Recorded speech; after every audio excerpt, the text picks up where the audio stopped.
Now, for 6 days since Justin Trudeau mounted those allegations against India, Michael Rubin is Senior Fellow at the American Enterprise Institute. Mr. Rubin, a pleasure. Thank you very much for your time here on India Today. It's 6 days since those allegations played out. We've seen several different things happen from the Indian side, Mr. Rubin, including, the actions taken on the visa front. The Indian government is now seizing properties of proscribed Khalistani terrorists who are supposedly based in Canada as well. What is your overview of what these 6 days have looked like? Well, certainly this was a storm that within the United States we did not see coming. And we are just simply being reactive to it.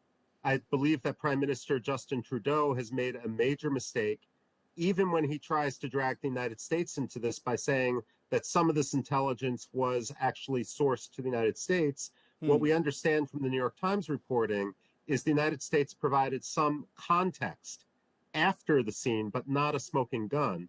And this may be one reason why Justin Trudeau isn't willing to expose what he was basing his statement on. It really seems that he has made a mistake, and the United States just desperately wants to help him save face, quiet the volume, so that we can fix the situation. At the same time, Canada has been caught red-handed hosting a terrorist. Mr. Rubin, sometimes in the media we tend to oversimplify, the complexities of a diplomatic situation. There is a view, or there is a perception that Trudeau has been abandoned by his friends or rebuffed by his allies, and that he's completely isolated in this situation. None of the countries that would seem to be close to Canada want to have anything to do with this sort of diplomatic mess Trudeau has landed himself in. Is that a fair assessment of where things are? I believe that is a fair assessment. Look, there's two issues. One is the diplomacy. The second is the intelligence. Yeah. When it comes to intelligence services and the Five Eyes share intelligence for the sake of, on the trust that their intelligence isn't going to be exposed. Justin Trudeau has put themselves into a position where they feel that they have to, he's trying to pressure them to expose intelligence.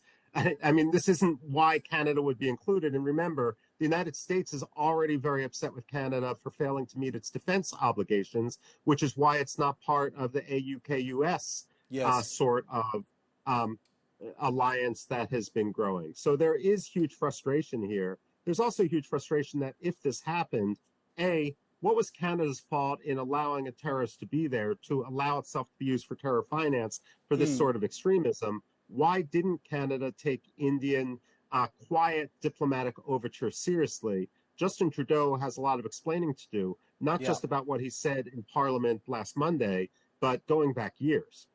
We're going to have to wait and see what those next steps are. It's uncertain. Both countries, looking at each other very closely at this point of time. Many implications. We'll have to see how it actually unfolds. Michael Rubin, always a pleasure. Thank you very much for being with me and your time here on India Today. Thank you.